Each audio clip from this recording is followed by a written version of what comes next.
नमस्कार, मैं हूं दीपक डोभाल। आप देख रहे हैं सुबह 9 बजे की खबरें। शुरुआत हेडलाइंस के साथ। कानूनी रूप से बाध्यकारी जलवायु समझौते पर पेरिस में बनी सहमति। विकासशील देशों को साल 2020 से 100 अरब डॉलर की मदद। तापमान में 2 डिग्री सेल्सियस कटौती का लक्ष्य। तुर्कमेनिस्तान में तापी गैस परियोजना को उपराष्ट्रपति ने बताया आर्थिक सहयोग की बड़ी मिसाल। जल्द शुरू करने पर जोर। मैरी में आज रखी जाएगी आधारशिला। वित्त मंत्री का जीएसटी दर को संविधान संशोधन बिल में शामिल करने से इनकार। कांग्रेस पर लगाया देश के विकास को रोकने का आरोप। जीएसटी पर तीनों शर्तों पर कायम कांग्रेस। बिहार की तर्ज पर असम चुनाव में भी कांग्रेस का महागठबंधन पर जोर। कांग्रेस उपाध्यक्ष राहुल गांधी ने तरुण गोगोई को लगातार चौथी बार मुख्यमंत्री उम्मीदवार बनाने के दिए संकेत। प्रधानमंत्री पर लगाए वादा खिलाफी के आरोप। और मौसम विभाग की आज कन्याकुमारी, तिरुवेनली सहित तमिलनाडु के कई इलाकों में भारी बारिश की चेतावनी। बांध से पानी छोड़े जाने पर दक्षिणी इलाकों में बिगड़े हालात। एनडीआरएफ की 5 अतिरिक्त टीमें तैनात।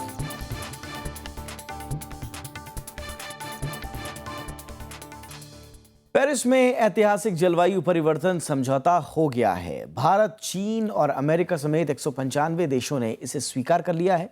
विकसित देशों ने साल 2020 से हर साल विकासशील देशों को 100 अरब डॉलर की मदद देने का ऐलान किया है।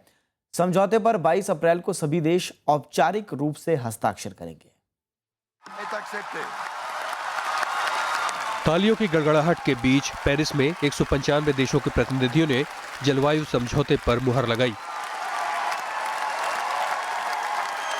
फ्रांस के विदेश मंत्री लॉरेंट फेबियस ने ऐतिहासिक समझौते का मसौदा पेश किया। फ्रांस के राष्ट्रपति फ्रांसवा ओलांद ने वहां मौजूद प्रतिनिधियों से समझौता मंजूर करने की अपील की। J'invite maintenant la COP à adopter le projet de décision intitulé Accord de Paris qui figure dans le document. Je regarde la salle, je vois que la réaction est positive, je n'entends pas d'objection. L'accord de Paris pour le climat est accepté. समझौते में विकासशील देशों की चिंताओं को जगह मिली है। सभी देशों पर यह करार कानूनी रूप से बाध्यकारी होगा। वैश्विक तापमान में बढ़ोतरी को 2 डिग्री सेल्सियस पर सीमित करने का लक्ष्य रखा गया है। साल 2020 से विकासशील देशों को हर साल 100 अरब डॉलर की मदद मिलेगी, लेकिन यह कानूनी रूप से बाध्यकारी नहीं होगा। We share the concerns of several friends that agreement does not put us on the path to prevent temperature rise below 2 degrees and that actions of developed countries are far below their historical responsibilities and fair share. We have, in the spirit of compromise, agreed on a number of phrases and the agreement is here. Paris में जलवायु परिवर्तन सम्मेलन 30 नवंबर को शुरू हुआ था। 13 दिन की व्यस्त चर्चाओं के बाद समझौते पर सहमति बनी। करार में ग्रीन हाउस गैसों के उत्सर्जन में संतुलन बनाने की बात कही गई है। समझौता साल 2020 से लागू होगा और हर 5 साल में समझौते की प्रगति की समीक्षा होगी। Bureau report, Rajya Sabha TV. संयुक्त राष्ट्र और अमेरिका समेत कई देशों ने जलवायु समझौते को ऐतिहासिक बताया है। संयुक्त राष्ट्र महासचिव बान की मून ने कहा कि सभी देशों की कोशिशों से इस समझौते पर पहुंचा जा सका है। अमेरिकी राष्ट्रपति बराक ओबामा ने कहा कि यह शुरुआती लक्ष्य है और इस दिशा में बहुत कुछ किया जाना अभी बाकी है। We can look into the eyes of our children, our grandchildren, and we can finally say, tell them that we have joined hands to bequeath a more habitable world to them and to future generations. All the initial targets set in Paris are met. We'll only be part of the way there when it comes to reducing carbon from the atmosphere. So we cannot be complacent because of today's agreement. The problem's not solved because of this accord. Mais aujourd'hui, c'est la plus belle et la plus pacifique des révolutions qui vient d'être accomplie, la révolution pour le changement climatique. Merci. Vive les Nations Unies, vive la planète et vive la France. विदेश से प्राकृतिक gas की आपूर्ति से जुड़ी महत्वाकांक्षी Tapi gas परियोजना की आज औपचारिक शुरुआत होगी। राजधानी अशखाबाद से करीब 375 किलोमीटर दूर मैरी शहर में सुबह 10 बजे से सवा 10 बजे से तक इसका जोड़ा समारोह होगा। इसमें भारत के अलावा मध्य एशियाई देश तुर्कमेनिस्तान, अफगानिस्तान और पाकिस्तान के प्रतिनिधि शामिल होंगे। तुर्कमेनिस्तान दौरे पर आए उपराष्ट्रपति मोहम्मद हामिद अंसारी इस अहम मौके पर मौजूद रहेंगे। उनके साथ पेट्रोलियम मंत्री धर्मेंद्र प्रधान और विदेश मंत्रालय में सचिव पश्चिम नवतेज सरना भी होंगे। जबकि तुर्कमेनिस्तान की ओर से राष्ट्रपति गुरबांगुली बर्दी मोहम्मदोव के अलावा अफगानिस्तान के राष्ट्रपति अशरफ गनी और पाकिस्तान के प्रधानमंत्री नवाज शरीफ इस कार्यक्रम में शिरकत करेंगे। करीब 1800 किलोमीटर लंबी पाइपलाइन फिलहाल तुर्कमेनिस्तान के दौलताबाद गैस क्षेत्र से होकर अफगानिस्तान के हेरात और कंधार के रास्ते पाकिस्तान के क्वेटा और मुल्तान होते हुए पंजाब के फजलका तक आना प्रस्तावित है। तय लक्ष्य के मुताबिक 2020 तक इस परियोजना के पूरा होने के बाद चारों देशों को काफी फायदा होगा। इससे ऊर्जा के धनी तुर्कमेनिस्तान से ऊर्जा की कमी से जूझ रहे भारत और पाकिस्तान को प्राकृतिक गैस मिल सकेगी। तापी परियोजना से भारत भविष्य में गैस आपूर्ति के लिए खाड़ी देशों पर निर्भर नहीं रहेगा और अपनी ऊर्जा जरूरतें कुछ हद तक पूरी कर सकेगा। प्राकृतिक गैस ऊर्जा के दूसरे स्रोतों मसलन कोयला और तेल के मुकाबले काफी स्वच्छ ऊर्जा माना जाता है।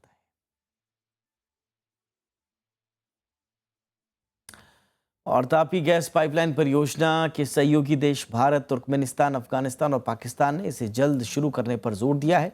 उपराष्ट्रपति मोहम्मद हामिद अंसारी ने परियोजना को आर्थिक सहयोग की बड़ी मिसाल बताया। अशकाबाद में निरपेक्षता नीति पर कल हुए अंतर्राष्ट्रीय सम्मेलन को संबोधित करते हुए उन्होंने ये बात कही। सम्मेलन में भारत समेत 20 देशों के प्रतिनिधियों ने शिरकत की। भारत, पाकिस्तान, तुर्कमेनिस्तान और अफगानिस्तान ने तापी गैस लाइन परियोजना को जल्द पूरा करने की प्रतिबद्धता जताई है। 1800 किलोमीटर लंबी पाइपलाइन तुर्कमेनिस्तान, अफगानिस्तान और पाकिस्तान से होकर भारत तक आएगी। इसमें 7.6 अरब डॉलर खर्च होंगे। अशगाबाद में निरपेक्षता नीति पर अंतर्राष्ट्रीय सम्मेलन को संबोधित करते हुए उपराष्ट्रपति मोहम्मद हामिद अंसारी ने कहा कि निरपेक्षता की नीति भारतीय विदेश नीति का शुरू से ही अहम हिस्सा रही है। TAPI gas pipeline, which we both recognize to be a key pillar of our economic engagement and which is in consonance with the particular emphasis that Turkmenistan puts on economic aspect of neutrality. परियोजना पिछले 5 सालों से लंबित थी। इसमें 85% भागीदारी Turkmenistan और 5% भारत की है। भागीदारी के अलावा दूसरे मसलों पर सहयोगी देशों के बीच सहमति बन गई है। Pakistan is promoting other regional energy and infrastructure projects, including the Turkmenistan, Afghanistan, Pakistan, India gas pipeline project. ये मध्य एशिया के अंदर जो कूटनीतिक संपर्क अपना है, आगे चल के रशिया के साथ हमारी बातचीत चल रही है, काजाकिस्तान के साथ बातचीत चल रही है, ईरान के साथ बातचीत चल रही है। उस इलाका से एनर्जी को भारत के अंदर ले जाना, इस प्रोजेक्ट एक बहुत बड़ा कॉन्फिडेंस बिल्डिंग मेजर होगा। इस परियोजना को साल 2018 तक पूरा होना है। इस पाइपलाइन से 30 साल तक हर दिन 90 मिलियन स्टैंडर्ड क्यूबिक मीटर गैस मिलेगी। भारत को 38 मिलियन स्टैंडर्ड क्यूबिक मीटर गैस मिलेगी। निरपेक्ष नीति पर अशगाबाद में हुआ यह अंतर्राष्ट्रीय सम्मेलन मध्य एशिया नहीं दक्षिण एशिया के लिए भी बेहद अहम है। इस सम्मेलन में शामिल हुए सभी 20 देशों के प्रतिनिधियों ने शांति, विकास, सुरक्षा के लिए अंतर्राष्ट्रीय सहयोग बढ़ाने की बात कही है। उम्मीद की जानी चाहिए कि इस सम्मेलन से इस दिशा में और प्रगति होगी। कैमरा पर्सन सरोज कुमार दास के साथ तुर्कमेनिस्तान से संदीप शुक्ला, राज्यसभा टीवी। वित्त मंत्री अरुण जेटली ने वस्तु एवं सेवा कर यानी जीएसटी की दर को संविधान संशोधन विधेयक में शामिल करने से इनकार किया है। एक निजी चैनल के एजेंडा कार्यक्रम में उन्होंने कहा कि शुल्क दरें किसी भी देश में संविधान में नहीं लिखी जाती हैं। जेटली ने कहा कि कांग्रेस की यूपीए सरकार में वित्त मंत्री रहे पी चिदम्बरम कि जीएसटी परिषद और कर विवाद निपटान फोरम के प्रस्ताव को स्वीकार करना चाहिए। कांग्रेस जबकि इसकी जगह उच्चतम न्यायालय के न्यायाधीश को न्यायिक अधिकारी बनाने की मांग कर रही है। जीएसटी को लेकर कांग्रेस की 3 आपत्तियां अभी बरकरार हैं, जिसके चलते वो संसद में विरोध कर रही है। जेटली ने कहा कि कांग्रेस अपनी शर्तें थोपने की कोशिश कर रही है। उधर कांग्रेस ने कहा कि वो अब भी अपनी तीनों शर्तों पर कायम है। कांग्रेस के मीडिया प्रभारी रणदीप सिंह सुरजेवाला ने कहा कि आम लोगों पर 30 से 40% तक जीएसटी नहीं लगना चाहिए। अगर कांग्रेस ये मांग कर रही है तो कोई गलत नहीं है। इन्होंने कहा रेवेन्यू न्यूट्रल रेट 18% हो। तो हमने जो एक्सपर्ट कमेटी बिठाई थी उन्होंने कहा नहीं जी 15% होगा। अब वो 18% की आर्ग्यूमेंट गुल हो गई। अब कहने लगे कि नहीं 18% संविधान में लिखा हो। कभी टैरिफ्स संविधान में लिखे जाते हैं क्या? कांग्रेस ने कहा है कि नेशनल हेराल्ड मामले में सोनिया गांधी और राहुल गांधी को एक भी पैसा नहीं मिला है। पार्टी ने वेबसाइट पर इससे जुड़ी सभी सवालों का जवाब दिया है। उधर वित्त मंत्री अरुण जेटली ने दोहराया कि इस मामले से सरकार का कोई लेना देना नहीं है। कांग्रेस ने पहली बार अपनी वेबसाइट पर नेशनल हेराल्ड से जुड़े तथ्यों को पेश किया है। पार्टी ने 14 सवालों के जवाब दिए हैं और साथ ही एसोसिएटेड जर्नल्स लिमिटेड के लाभ और हानि का ब्यौरा भी दिया है। कांग्रेस के मुताबिक एसोसिएटेड जर्नल्स का एक भी पैसा यंग इंडियन को नहीं गया है। एजीएल की संपत्ति है वो एजीएल के पास रहेगी और अगर एजीएल लिक्विडेट होती है तो वो संपत्ति share holders of a section 25 company के पास नहीं जाएगी, ना तो राहुल जी के पास जाएगी ना सोनिया जी के पास जाएगी। उधर वित्त मंत्री अरुण जेटली ने एजेंडा आज तक कार्यक्रम में कहा कि कांग्रेस के नेता अपने ही जाल में फंस गए हैं और अब संसद की कार्यवाही में अवरोध डाल रहे हैं। वहीं संसदीय कार्य मंत्री एम वेंकैया नायडू ने कहा कि इस मामले में सरकार कहीं नहीं है। The Enforcement Directorate has not issued any notice to them. Income tax authorities will only follow their own procedure. The government has not passed any order whatsoever. National Herald मामले में कांग्रेस लगातार बदले की कार्रवाई का आरोप लगा रही है। इस वजह से राज्यसभा की कार्यवाही में मंगलवार से शुक्रवार तक लगातार गतिरोध बना रहा। Bureau report, Rajya Sabha TV. Congress उपाध्यक्ष राहुल गांधी ने असम में भी बिहार की तर्ज पर महागठबंधन बनाने पर जोर दिया है। कल बारपेटा में राज्य के दौरे पर दूसरे दिन उन्होंने कहा कि बीजेपी को हराने के लिए सभी दलों को साथ आना चाहिए। राहुल ने कल बारपेटा में रोड शो और रैली भी की। राहुल का ये 2 दिनों का दौरा राज्य में अगले साल होने वाले विधानसभा चुनाव की तैयारियों के बारे में भी कई संकेत दे गया। राहुल गांधी ने असम के मुख्यमंत्री तरुण गोगोई के कार्यकाल की तारीफ की और उन्हें आगे भी सहयोग की बात कही। इसे चौथी बार गोगोई को मुख्यमंत्री की उम्मीदवारी से जोड़कर देखा जा रहा है। 79 साल के गोगोई 2001 से लगातार तीसरे कार्यकाल में राज्य के मुख्यमंत्री का दायित्व संभाल रहे हैं। राहुल ने कहा कि असम प्रदेश कांग्रेस कमेटी ही राज्य में किसी राजनीतिक दल से गठबंधन के बारे में निर्णय लेगी। बारपेटा की सभा में राहुल गांधी ने बीजेपी पर नफरत फैलाने का आरोप लगाया और कहा कि प्रधानमंत्री ने लोकसभा चुनाव के बाद से अभी तक कोई भी वादा पूरा नहीं किया है। 15 साल हमने यहाँ पे काम किया है। हमारे पहले यहाँ पे हिंसा हुआ करती थी, दुख हुआ करता था, लोग मारे जाते थे।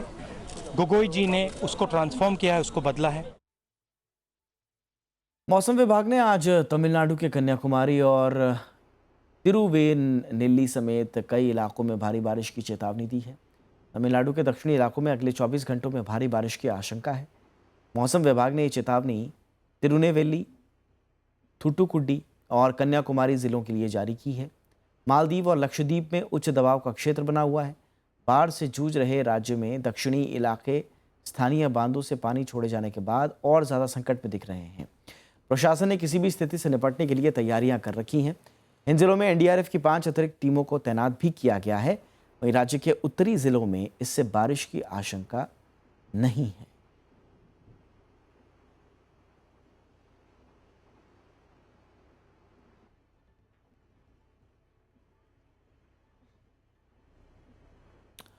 और अभी वक्त एक छोटे से ब्रेक का। ब्रेक के बाद आपको दिखाएंगे संसद हमले के शहीदों को आज दी जाएगी श्रद्धांजलि।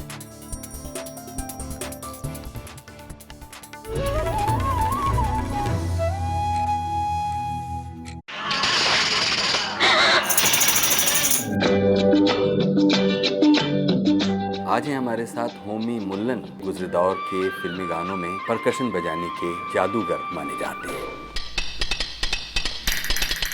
परकशनिस्ट होता है, उसको सब कुछ साइड रिदम जिसको बोलता है अपना इंडस्ट्री में सब बजाना पड़ता है, तब जाके आप परकशनिस्ट बनते हैं।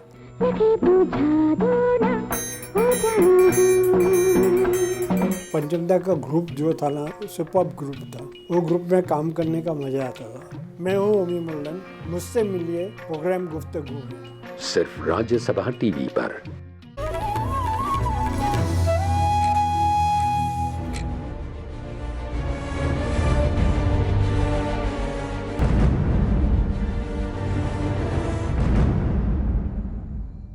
भारत में बुलेट ट्रेन के सपने को पूरा करने के लिए जल्द ही काम शुरू होगा और 7 सालों के अंदर ये मुंबई अहमदाबाद के बीच दौड़ेगी। जापान ने इसके लिए तकनीक और 15 अरब डॉलर की राशि बहुत कम ब्याज देने पर वादा किया है। प्रधानमंत्री नरेंद्र मोदी और जापान के प्रधानमंत्री शिंजो आबे के बीच कल हुई सालाना शिखर वार्ता में दोनों देशों के बीच 16 समझौते हुए। असैन्य परमाणु करार करने पर भी सहमति बनी है। 3 दिनों का दौरा खत्म होने के बाद जापान के प्रधानमंत्री अब से कुछ देर पहले स्वदेश रवाना हो गए हैं। भारत जापान के बीच बुलेट ट्रेन और रक्षा उपकरण समेत 16 समझौतों पर हस्ताक्षर हुए। इसमें असैन्य परमाणु ऊर्जा पर समझौता ज्ञापन भी शामिल है। प्रधानमंत्री नरेंद्र मोदी ने इन करारों को दोनों देशों के बीच बढ़ती नजदीकी का नतीजा बताया। The memorandum we signed on civil nuclear energy cooperation is more than just an agreement for commerce and clean energy. It is signing symbol of a new level of mutual confidence and strategic partnership. Japan bullet train और दूसरी high speed ट्रेनों के लिए तकनीक के अलावा 0.1% ब्याज की दर से कर्ज देगा। 98,000 करोड़ की लागत से मुंबई अहमदाबाद के बीच पहला बुलेट ट्रेन नेटवर्क बनेगा। रक्षा तकनीक के हस्तांतरण के साथ गोपनीय सूचनाओं की सुरक्षा के लिए भी समझौता हुआ। इनके अलावा रेलवे के रखरखाव और डिजाइन, व्यापार के लिए दोहरे कराधान को रोकने, विज्ञान, तकनीक और शोध में सहयोग पर सहमति बनी। भारत जापानी नागरिकों को 1 मार्च 2016 से आगमन पर वीजा सुविधा देगा। शिंजो आबे ने भी भारत के लोगों के लिए वीजा नियमों को उदार बनाने का भरोसा दिया। People to be invited to Japan for a short-term stay from the public and private sectors over the next 5 years. We also decided to relax the requirements for multiple entry visa and multiple entry business visa. Dear friends of India, please visit Japan. You'll be welcome. दोनों नेताओं ने साझा vision 2025 दस्तावेज भी जारी किया। Japan ने भारत को एपेक की सदस्यता समेत अंतर्राष्ट्रीय मंचों पर समर्थन का वादा किया। I think South China Sea is an arena which is of concern to us because both countries see a lot of their energy and their trade and commerce pass through those waters.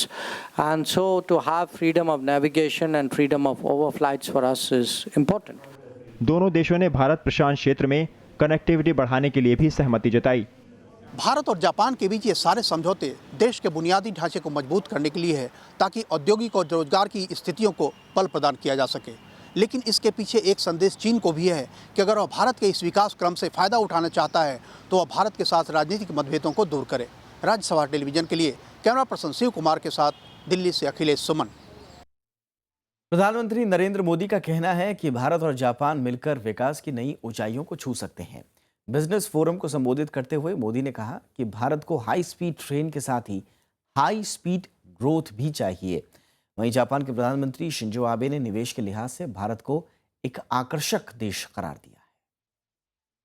शिखर वार्ता से पहले प्रधानमंत्री नरेंद्र मोदी और Japan के प्रधानमंत्री Shinzo Abe ने Bharat Japan business leaders forum को संबोधित किया। मोदी ने निवेशकों को निवेश का न्योता देते हुए कहा कि भारत संभावनाओं का देश है। प्रधानमंत्री ने जानकारी दी कि जापान में भी मिशन मोड के तहत मेक इन इंडिया कार्यक्रम चल रहा है। जापान में मेक इन इंडिया मूवमेंट चल रहा है और मुझे बताया गया कि कोई 11 billion 12 billion dollar fund make in India के लिए स्पेसिफाई कर दिया गया है। बेहतर आर्थिक संकेतों का जिक्र करते हुए नरेंद्र मोदी ने कहा कि जापान पहली बार हमसे कार आयात करेगा। पहली बार जापान भारत से कार इंपोर्ट करेगा और मारुति यहां मैन्युफैक्चर करेगी। यानी मेक इन इंडिया कार जो नया प्रोडक्ट आ रहा है वो जापानी कंपनी का है लेकिन इंडिया में बनेगा और जापान इंपोर्ट करेगा। इस मौके पर आबे ने कहा कि मजबूत भारत जापान के लिए अच्छा है। उन्होंने नरेंद्र मोदी की भी तारीफ की। आबे के मुताबिक नीतियों को अमल में लाने में मोदी की स्पीड बुलेट ट्रेन की तरह है। इस समिट के बाद जापान के प्रधानमंत्री ने राष्ट्रपति भवन में राष्ट्रपति प्रणब मुखर्जी से भी मुलाकात की। अखिलेश सुमन, राज्यसभा टीवी।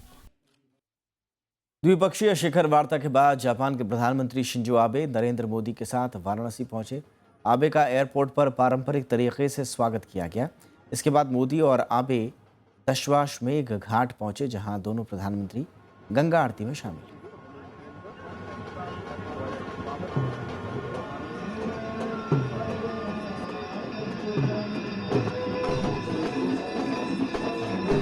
पीडीपी अध्यक्ष महबूबा मुफ्ती ने कहा है कि वो जम्मू कश्मीर की मुख्यमंत्री नहीं बनना चाहती। महबूबा ने ये बात एक निजी चैनल के कार्यक्रम में कही। जम्मू कश्मीर में गठबंधन पर उन्होंने कहा कि लोगों की खातिर पार्टी ने गठबंधन की सरकार बनाई है। महबूबा मुफ्ती से जब ये पूछा गया कि बीजेपी उनकी छवि की वजह से मुख्यमंत्री बनाना नहीं चाहती है, तो उन्होंने कहा कि उन्हें किसी के सर्टिफिकेट की ज़रूरत नहीं है। उन्होंने कहा कि गलत के खिलाफ वो हमेशा आवाज़ उठाएंगी।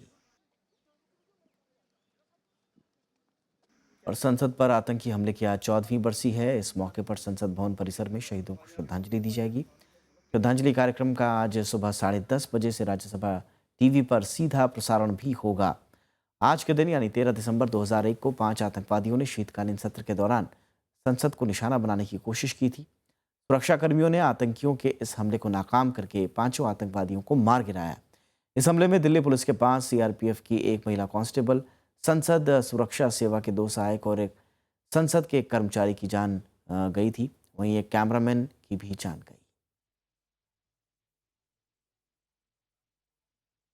और मौसम की बात, हिमाचल प्रदेश के धर्मशाला में ताज़ा बर्फबारी हुई है। धर्मशाला के अलावा जम्मू कश्मीर और उत्तराखंड में भी कई इलाकों में हो रही बर्फबारी से अब मैदानी इलाकों में ठंड और शीतलहर का दौर शुरू हो चुका है। कश्मीर में कल लगातार दूसरे दिन कल भी पर्वतीय इलाकों में बर्फबारी जारी रही। बर्फबारी जहां एक और सैलानियों को आकर्षित कर रही है, वहीं दूसरी ओर श्रीनगर जम्मू राष्ट्रीय राजमार्ग बंद होने से मुसाफिरों की परेशानियां भी बढ़ गई हैं।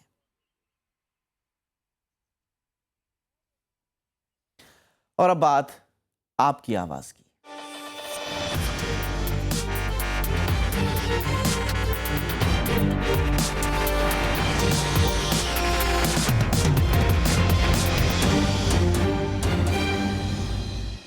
और आज का वीडियो मिला है हमें उत्तराखंड से। बखरोटी गांव के रहने वाले संजय कुमार अपने गांव के लोगों की समस्या को लेकर परेशान हैं। राज्यसभा टीवी ने उनके मामले को देखा तो पाया कि यह समस्या सिर्फ उन्हीं के गांव की नहीं बल्कि उत्तराखंड में पहाड़ों पर बसे और भी कई गांवों की है, जिसको लेकर सरकार की तरफ से भी गंभीर कदम उठाए जाने की जरूरत है। आखिर क्या है मामला, आप भी देखिए इस सिटीजन रिपोर्ट में।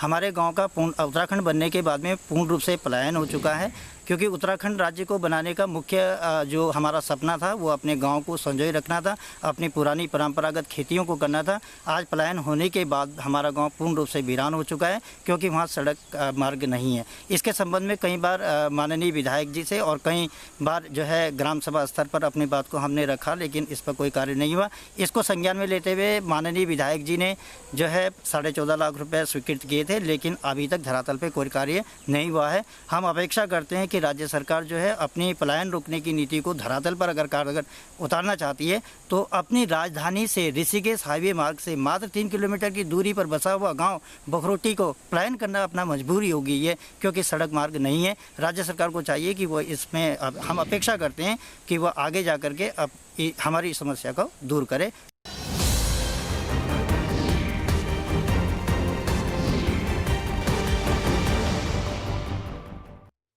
पहाड़ी इलाकों में रहने वाले लोगों को कुदरती कारणों से ही नहीं बल्कि सरकारी महकमों की अनदेखी की वजह से भी दुश्वारियों का सामना करना पड़ता है। मजबूरी का आलम कुछ ऐसा है कि आज ये लोग पलायन के लिए मजबूर हैं। गांव के गांव उजड़ रहे हैं, दरोदयार छूट रहे हैं। इनके जाने के बाद बच जाते हैं कुछ ऐसे निशान जो बताते हैं कभी यहाँ कोई रहता था। पहाड़ों पर रहने वालों की ये जद्दोजहद किसी पहाड़ से कम नहीं है।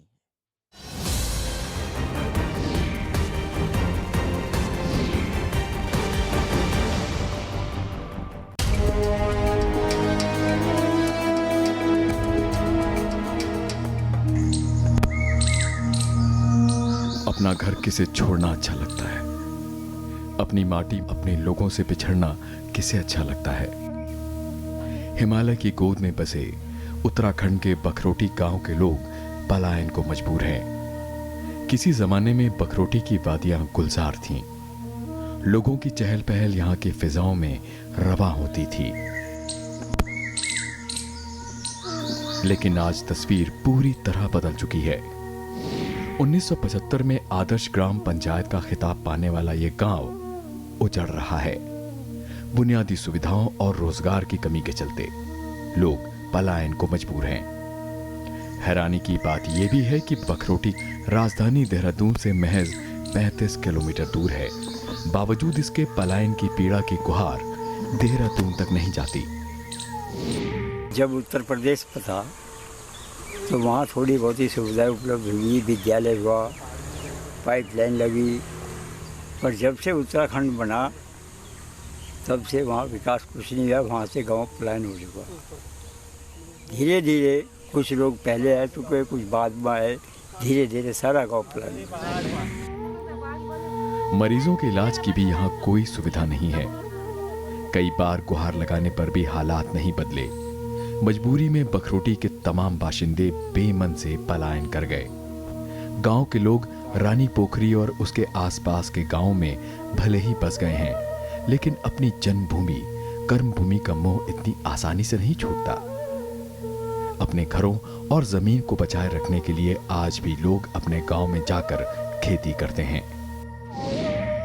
आज हम जो गांव में जा रहे हैं, अपनी खेती कर रहे हैं, वो केवल भूमाफियाओं से और बड़े बड़े लोगों से अपनी ज़मीन को बचाने के लिए, ताकि हमारी खेती आबाद रहे। क्योंकि अगर हम वहाँ ज़मीन नहीं करेंगे, अपनी ज़मीन को बोएंगे बाएंगे नहीं, तो जंगल उग जाएगा और वो ज़मीन बर्बाद हो जाएगी। उत्तराखंड को अलग राज्य बने 15 बरस हो चुके हैं, लेकिन आज भी पहाड़ों पर रहने वाले लोगों के हालात नहीं बदले हैं। सरकार की तरफ से बुनियादी सुविधाएं मिले तो बखरोटी के बाशिंदे आज भी अपनी जड़ों से एक बार फिर शिद्दत से जुड़ना चाहते हैं।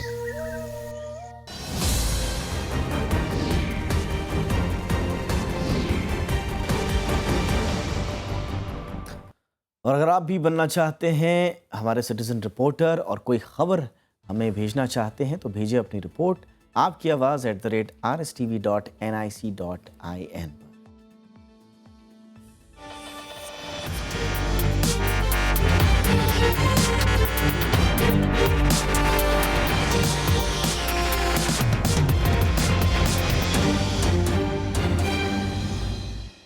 इसी के साथ इस बुलेटिन में इतना ही, लेकिन चलते चलते हेडलाइंस पर एक बार फिर से नजर। कानूनी रूप से बाध्यकारी जलवायु समझौते पर पेरिस में बनी सहमति। विकासशील देशों को साल 2020 से $100 अरब की मदद। तापमान में 2 डिग्री सेल्सियस कटौती का लक्ष्य। तुर्कमेनिस्तान में तापी गैस परियोजना को उपराष्ट्रपति ने बताया आर्थिक सहयोग की बड़ी मिसाल। जल्द शुरू करने पर जोर। बैरी में आज रखी जाएगी आधारशिला। वित्त मंत्री का जीएसटी दर को संविधान संशोधन बिल में शामिल करने से इनकार। कांग्रेस पर लगाया देश के विकास को रोकने का आरोप। जीएसटी पर तीनों शर्तों पर कायम कांग्रेस। बिहार की तर्ज पर असम चुनाव में भी कांग्रेस का महागठबंधन पर जोर। कांग्रेस उपाध्यक्ष राहुल गांधी ने तरुण गोगोई को लगातार चौथी बार मुख्यमंत्री उम्मीदवार बनाने के दिए संकेत। प्रधानमंत्री पर लगाए वादा खिलाफी के आरोप।